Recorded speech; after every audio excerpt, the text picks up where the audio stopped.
तो इन दिनों बिहार में बहुत हलचल है क्योंकि बिहार चुनावी राज्य है। कुछ खबरें बिहार से जुड़ी हुई, जहां एक बड़ी राजनीतिक हलचल सामने आई है। नेता प्रतिपक्ष और राष्ट्रीय जनता दल आरजेडी के नेता तेजस्वी यादव ने एक प्रेस कॉन्फ्रेंस में मुख्यमंत्री नीतीश कुमार पर कई तीखे सवाल दाग दिए हैं। तेजस्वी ने राज्य सरकार पर भ्रष्टाचार और बजट को लेकर गंभीर आरोप लगाए हैं। कहा कि वो जवाब केवल मुख्यमंत्री से ही चाहते हैं, किसी प्रवक्ता या मंत्री से नहीं चाहते। लेकिन तेजस्वी यादव के सवालों से कहीं ज्यादा चर्चा में उनका दोहरा चरित्र और विरासत से मिला भ्रष्टाचार आ गया है।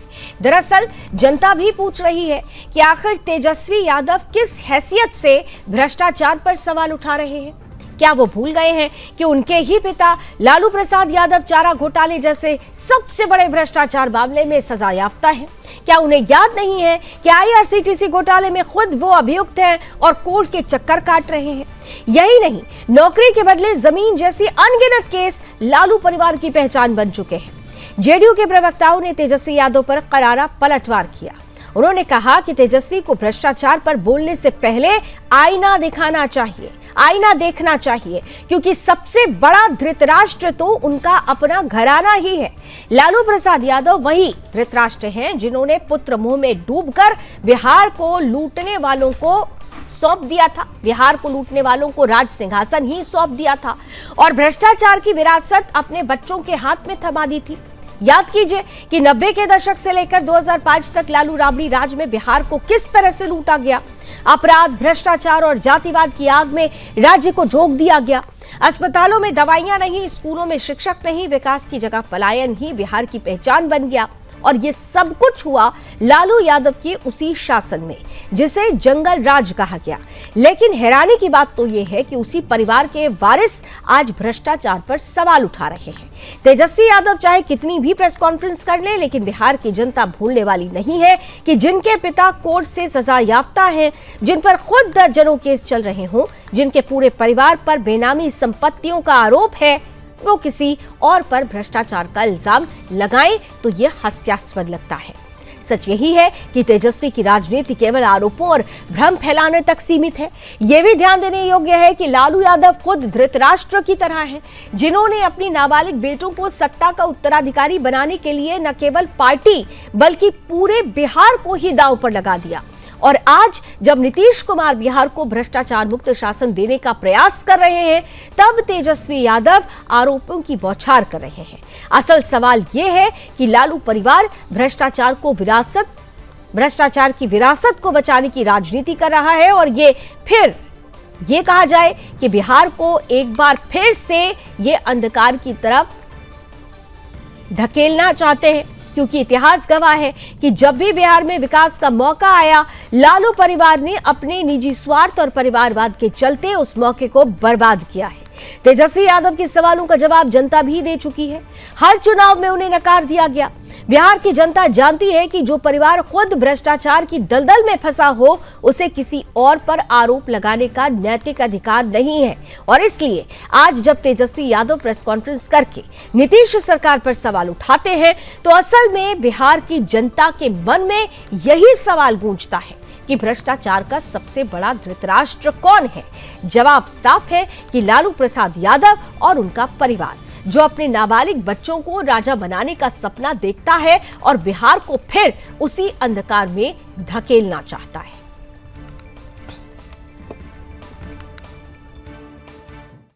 भ्रष्टाचार का आलम यह है कि पटना में सरकारी जो भवनें हैं,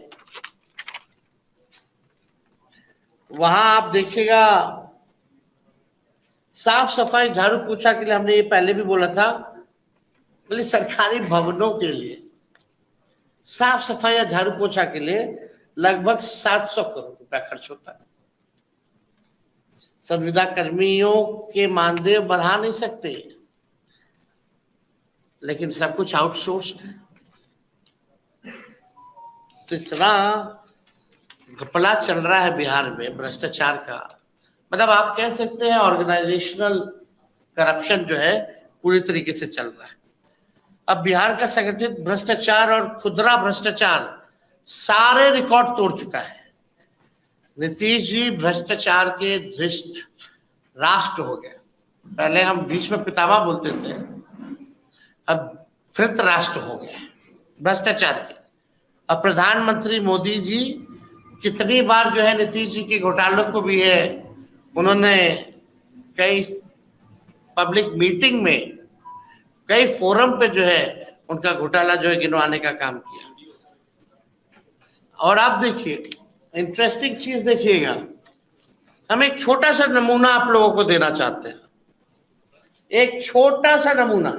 तेजस्वी जी अपना चेहरा देखा है, दागदार है, 420 का आरोप है, आईआरसीटीसी घोटाले के खुद अभियुक्त हैं, पिता चारा घोटाला के सजा याफ्ता हैं, नौकरी के बदले जमीन, मॉल जैसे दर्जनों केस लालू परिवार की पहचान है।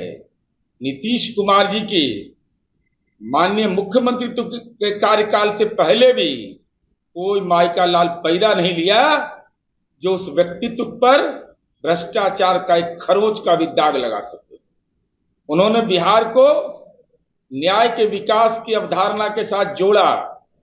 अरे तेजस्वी जी अगर धृतराष्ट्र कहना है, इसके साक्षात उदाहरण तो आपके पिता लालू यादव हैं, जिन्होंने अपने भ्रष्ट मंत्रियों, अफसरों और परिवार के सदस्यों पर के किए गए घोटाला पर पर्दा डाला। आपकी माता ने कहा था सारे मंत्री भ्रष्ट हैं। आप खुद भी उस भ्रष्टाचार के दमदार मुदाले हैं। तेजस्वी यादव पिता लालू यादव हाजिरो इस राजनीति की वंश परंपरा के हैं। आपके पिता पुत्र मोही हैं, बेटा के। तो बड़े दिलचस्प मोड़ पर आ चुकी है बिहार की राजनीति, क्योंकि भ्रष्टाचार को लेकर ये भ्रष्टाचार का जिन निकालने वाले वही लोग हैं जो खुद भ्रष्टाचार के आरोपों से घिरे हुए हैं। अब ऐसे में असली धृतराष्ट्र कौन है, इस पर जंग छिड़ने वाली है। हमारे साथ न्यूज रूम से सीधे जुड़ चुके हैं सुदर्शन न्यूज के इनपुट एडिटर कृष्णकांत जी जुड़ चुके हैं। कृष्णकांत जी, आप बिहार से आते हैं और बिहार की राजनीति को आपने बहुत करीब से देखा है। यहाँ पर जिस धृतराष्ट्र की बात हो रही है, ये तो जनता भी समझती है कि बिहार में असली धृतराष्ट्र कौन है, भ्रष्टाचार का धृतराष्ट्र। यहां पर ये जो अब नई शब्दावली इस बिहार चुनाव के महाभारत में शुरू हो चुकी है, किस तरह से इस चुनाव को दिलचस्प बना रही है, भ्रष्टाचार का नया धृतराष्ट्र? देखिए लावली जी, शब्द तो बहुत ही ऐसा है जिसको सुन के हंसी आती है, लेकिन जब तक बिहार की परिदृश्य की बात कर रहे हैं तो मुझे लगता है कि आज़ादी के बाद डॉक्टर श्री कृष्ण सिंह के बाद ऐसी कोई सियासत नहीं रही, ऐसी सत्ता नहीं रही, ऐसे कोई मुख्यमंत्री नहीं है जिसपे कि दाग नहीं लगे हों। और एक आध ऐसे जरूर हुए हैं, कर्पूरी ठाकुर अच्छे मुख्यमंत्री रहे, वहाँ पर भगवत आज़ाद अच्छे मुख्यमंत्री रहे, सत्येंद्र प्रताप सिंह अच्छे मुख्यमंत्री रहे। लेकिन अभी आप देखेंगे हाल के 20 सालों का अगर इतिहास आप देखें तो भ्रष्टाचार में आकंठ डूबी हुई सरकार रही है बिहार की। और हर एक दूसरा व्यक्ति जब आता है तो भ्रष्टाचार कैसे करे, कैसे उगाही करें, इस फिराक में रहता है। और ये जो आरोप प्रत्यारोप चल रहे हैं, चुनाव का मौसम है, चुनावी बहार चल रही है पूरे बिहार में, और बिहार अभी एक सेंटर पॉइंट बना हुआ है राजनीति में, राजनीति का केंद्र बिहार है। तो चुनाव में किस तरह से गैलराइज करना है, कैसे मतदाताओं को रिझाना है, कैसे उनको अपने पक्ष में रखना है, इस बात की रस्साकसी पूरे बिहार में चल रही है। और इसी परिप्रेक्ष्य में आप इसको देख सकते हैं कि ये आरोप लगा कौन रहा है। यहाँ तो फिर वही कहावत आती है कि उल्टा चोर कोतवाल को डांटे। आरोप लगाने वाला कौन है और आरोप किस पर लगाया जा रहा है, ये भी तो जनता देख और समझ रही है। कृष्णकांत जी, जनता जहाँ तक पॉलिटिकल मैच्योरिटी की बात करती है तो मुझे लगता है कि उससे बेहतर जनता कहीं की नहीं है। उनको पता है कि हमें चुनाव में क्या करना है। ये चुनावी जो बयानबाजी है और लगातार हलचल मची हुई है, लगातार अधिकार यात्रा निकाली जा रही है, अमित शाह लगातार वहाँ बने हुए हैं, और 243 जो गणित है उस पर काम चल रहा है कि कैसे हम इसको करें। और ये इस तरह के आरोप वहाँ की जनता बखूबी समझती है कि चुनावी ये भाषण है, उसको वो तब्दील नहीं कर पाएंगे। जब वोट डाले जाएंगे, मत डाले जाएंगे, तो मुझे लगता नहीं होती है वहाँ ग्राउंड रियलिटी क्या है। हाँ, बीजेपी की सरकार, एनडीए की सरकार लगातार विकास की बात करती रही है, वहाँ की सड़कें अच्छी बनी है, उद्योग का आसरा मिला है, प्रधानमंत्री नरेंद्र मोदी कई बार गए हैं, बिहार गए हैं और हर बार बिहार को कुछ ना कुछ दिया है। हाल के दिनों में आपने सुना होगा कि रेलवे प्रोजेक्ट को लेकर भी काफ़ी काम चला है। उत्तर बिहार पर ज़्यादा फोकस किया जा रहा है क्योंकि ये अब जो ट्रेंड है बिहार में एनडीए का, वहाँ से मतदाता ज़्यादा आते हैं, ज़्यादा सीटें आती है, तो जी। उत्तर बिहार को फोकस किया गया है। देखिए जहाँ तक कृष्णा जी, नीतीश एक कुमार, दो चीजें मैं आपसे समझना चाहूंगी। एक तो ठीक है, आपने बिल्कुल ठीक कहा कि अभी अगर हम देखें तो लगातार जो विकास का, अगर मेरी आवाज पहुंच रही है कृष्णकांत जी को, आपको आवाज पहुंच रही है मेरी? आ रही है, बताएं। हाँ, मैं दो चीजें आपसे समझना चाहती हूँ। एक तरफ तो आप जैसा बता रहे हैं कि बिल्कुल विकास पर फोकस किया जा रहा है, बहुत सारे ऐसे प्रोजेक्ट्स हैं, बहुत सारी ऐसी तस्वीरें जो बदली है, लेकिन हमें ध्यान यहाँ पर यह देना होगा, जो मेरा मूल प्रश्न पहले था कि भ्रष्टाचार का आरोप लगाने वाला कौन है, जो खुद भ्रष्टाचार के पूरे दलदल में, जिनका पूरा परिवार लिप्त है, जो सजा याफ्ता है, जो जमानत पर छूटे हुए हैं। लेकिन अगर इन बीते 20 सालों की बात करें, नीतीश कुमार, जिनको सुशासन बाबू बिहार की जनता ने ही कहा, और एक के बाद एक अगर आप देखें तो ये वही नीतीश कुमार हैं जिन्होंने कम से कम बिहार की सड़कों को, बिहार के लोगों के लिए सुरक्षा को लेकर सबसे ज्यादा अच्छा माहौल बनाया। आज बिहार जंगल राज नहीं कहा जाता, आज सुशासन के लिए सुशासन बाबू जाने जाते हैं। तो सवाल ये है कि ये जो लोग आरोप लगा रहे हैं, जैसे तेजस्वी यादव एक परसेप्शन बनाने की कोशिश कर रहे हैं कि भ्रष्टाचार हुआ, तो क्या जनता इस बात को नहीं समझेगी कि ये किस पर आरोप लगा रहे हैं, जिन्होंने 20 साल में बिहार की तस्वीर ही बदल दी है? बिल्कुल लावली, आपने बिल्कुल सही बात कही है और इस बात से मैं बिल्कुल आपकी बात से सहमत हैं कि बिहार में का जो विकास है, खासकर विकास पथ है, जिस पथ पर रहकर बिहार को आगे बढ़ाया जा सकता है, उसमें एक लंबा कार्यकाल लालू प्रसाद यादव और राबड़ी देवी का रहा है। और ऐसा नहीं है कि उस सरकार में काम नहीं हुआ हो, लेकिन जिस आबाद गति से काम होना था बिहार में वैसा काम नहीं हुआ। वहाँ पर वो जो दौर रहा है, जो लालटेन युग रहा है, वहाँ पर जो अंधकार का युग रहा है, उसमें जो काम होना चाहिए था बिल्कुल नहीं हुआ। न विकास की गति बढ़ पाई, न शिक्षा पे रोजगार ध्यान दिया गया, न रोजगार का काम किया गया, न ऐसे काम किए गए जहाँ पर महिलाओं और खासकर युवाओं को कुछ रास्ता मिले। वो दौर बिल्कुल रहा है। नीतीश कुमार के ऊपर में कम से कम ये भ्रष्टाचार का आरोप लगाना एक मौत के मुंह में जाने वाली बात है। मुझे लगता है कि चुनाव में इसका उल्टा असर पड़ेगा। ऐसे आरोप तो बिल्कुल नहीं लगाए जा सकते। जब चारा घोटाला की बात आपने देखा, जब बिहार और झारखंड बिल्कुल एक हुआ करता था, इस तरह बड़े आरोप लगे थे उन पे। और उसके बाद रेलवे घोटाला है और लगातार ये बहस अभी भी चली जा रही है। ये ढलती उम्र में भी लालू प्रसाद यादव को कोर्ट में आना पड़ रहा है। तो बिहार की जनता इस बात को जानती है कि कौन सी सरकार भ्रष्ट है और किस सरकार ने भ्रष्टाचार में क्या क्या किया है, जनता को बताने की आवश्यकता नहीं है। बिल्कुल। अच्छा, एक बात और जरा समझने वाली बड़ी मजेदार चीज है, अभी आपने कल ही देखा होगा कि तेज प्रताप यादव अब नई पार्टी का, उनको चुनाव चिन्ह भी मिल गया है, ब्लैक बोर्ड मिल गया है। उन्होंने जो पोस्टर लॉन्च किया उसमें कहीं पर भी लालू प्रसाद यादव और राबड़ी देवी की तस्वीर नहीं थी। यानी वो व्यक्ति जो कभी ये कहा करता था कि ये मेरे भगवान हैं, आज अपने भगवान को ही उस पोस्टर से नदारत रखते हैं। यानी कहीं ना कहीं से क्या आपको लगता है कि ये एक इनडायरेक्ट मैसेज भी है कि तेज प्रताप यादव भी उन चेहरों को नहीं चाहते हैं जिनके साथ भ्रष्टाचार चिपका हुआ है? और यही वजह रही कि जैसे ही ये पोस्टर सामने आता है, बीजेपी या जेडीयू को मौका मिल जाता है कि देखिए इन्होंने अपना भगवान इसलिए बदला क्योंकि तेज प्रताप यादव भी जानते हैं कि लालू प्रसाद यादव का नाम जोड़ने का मतलब है कि भ्रष्टाचार को साथ में लेकर चलना। जी, बहुत ही पॉलिटिकल मैच्योरिटी वाली सवाल यह है। बिल्कुल ये सही बात है और इसी दिशा में वो जा भी रहे हैं। एक दो बातें हैं, एक तो उनकी पारिवारिक जो एक फ्यूड है उसको लेकर जो चल रही है, जो पारिवारिक जिंदगी है उनकी तबाह हुई और सोशल मीडिया में आई, एक तो ये बातें इसलिए बचते जा रहे हैं। दूसरी बात है कि लालू प्रसाद यादव पर लगातार मामले चल रहे हैं, सुनवाई चल रही है, तो वो नहीं चाहते कि इससे हमारा नाम जुड़े। और तीसरी बात ये भी हो रही है कि उनको परिवार में वो जगह नहीं मिल पा रही, वो स्थान नहीं मिल पा रहा है जिसके वो हकदार हैं। लालू प्रसाद यादव के बेटे हैं, लाडले हैं और उनकी भी एक फैन फॉलोइंग है बिहार के अंदर में। लेकिन लावली मैम, इस बात से मैं इनकार नहीं कर सकता कि ये जो अपोजिशन पार्टियां हैं, जो कांग्रेस है, आपने देखा कि CWC की बैठक अभी 2 दिन पहले वहां पर हुई है और उसमें जिस और वो भी 85 सालों के बाद, स्वतंत्रता के बाद पहली बार वो भी उन्हें बिहार की याद आई है। तो ये जो एक तरह से कहते हैं कि बरसाती मेढक की बात कर रहे हैं कि जब बरसात का समय होता है लोग छाता खरीदने के लिए जाते हैं और अंग्रेजी में एक मुहावरा भी कहते हैं कि take an umbrella in case it rains, यानी बारिश होती है तो उसके लिए एक अम्ब्रेला ले लीजिए, छाता ले लीजिए। तो बिहार में जो बिहार की जो जनता है इन बात पे नहीं जाएगी और ये जो इस तरह से चाहते हैं कि चुनाव में केवल हम आकर लोगों को रिझा लें और लोगों को अपने पक्ष में कर लें और ये गणित है वहाँ का 243 सीटों का, उसमें हम मेजोरिटी पालें, ऐसा नहीं होगा। एनडीए सरकार, मोदी सरकार, नीतीश कुमार लगातार विकास के कार्य वहाँ पर करती आ रही है सरकार। और मुझे लगता है कि जनता इतनी बेवकूफ़ नहीं है, उनको पता है कि हमारे लिए कौन कर। आपने बिल्कुल सही कहा कि बिहार की जनता बहुत समझदार है। तो कृष्णकांत जी, बिहार की जनता समझदार है, धृतराष्ट्र कौन है ये तो हो गया, लेकिन अगर मैं आपसे पूछूं कि बिहार में इस समय गांधारी कौन है, धृतराष्ट्र कौन है, ये तो क्लियर हो गया। गांधारी किसे कहेंगे आप इस वक्त? मुझे पता है कि किसे कहना चाहिए, लेकिन हम लोग एक पत्रकार हैं, इस तरह से नहीं कह सकते। लेकिन नहीं, इस पर खुलकर बात होनी चाहिए, क्योंकि बिहार की politics is all about the perception. अगर धृतराष्ट्र कहा जाता है तो दूसरी तरफ फिर हम गांधारी का जिक्र तो करेंगे ही ना, क्योंकि यहाँ पर जो सपोर्ट मिल रहा है, जो पुश मिल रहा है आरजेडी को, तो उसी गांधारी की तरफ से मिल रहा है, जिसका जिक्र अभी अभी आपने किया कि 2 दिन पहले ही सीडब्ल्यूसी की बैठक हुई है। मैं तो कहूंगी कि क्या मान लिया जाए कि कांग्रेस वही गांधारी है? आज उनको इतने टाइम के बाद अगर बिहार की याद आ रही है, ये वही कांग्रेस है ना जिसमें आपको याद होगा कि पंडित जवाहरलाल नेहरू ने खुलकर कहा था कि बिहार एक रोग स्टेट है। तो जो मानसिकता थी, तो पट्टी तो तभी से बंधी थी, तो हम खुल के क्यों नहीं कहेंगे कि बिहार में गांधारी कौन है? लावली जी, मैं 2 बातें बिल्कुल कहना चाहूँगा आपको। पहली बात, आपने पंडित नेहरू की बात की।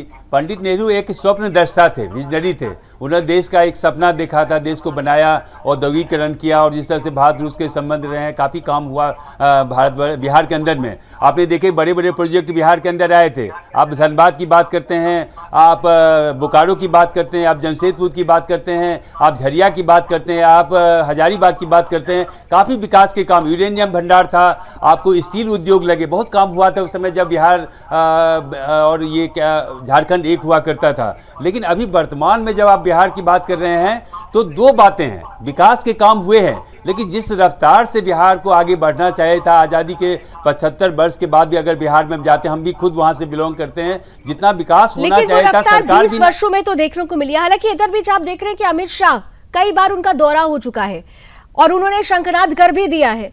तो ये जो बार बार दौरा है और राजनीति के चाणक्य कहे जाते हैं, क्या किस तरीके से इस दौरे को लिया जाए और कितना इंपैक्टफुल होने वाला है अमित शाह की मौजूदगी वहां पर? आपको मानना होगा कि अमित शाह जी बिल्कुल चाणक्य की भूमिका में, उनको पता है, बिहार के पल्स को जानते हैं, बिहार को समझते हैं, और बिहार में कई यात्राएं उन्होंने लगातार की है। बिहार में बने हुए थे, 2 दिन आए, और खासकर इस बार जो उनका कार्यकाल रहा था, उत्तर बिहार की तरफ गए थे, और वहाँ पर जो जनता है, काफ़ी मेच्योर जनता है वहाँ पर, उसको रिझाने का प्रयास किया। बीजेपी और एनडीए में खास बात ये रही है, उनको पता है कि लोगों को कैसे रिझाया जाए। लोगों से मैन टू मैन बात करते हैं, कैनवेसिंग करते हैं, और वो जाते हैं लोगों से, उनके सुख दर्द को समझते हैं।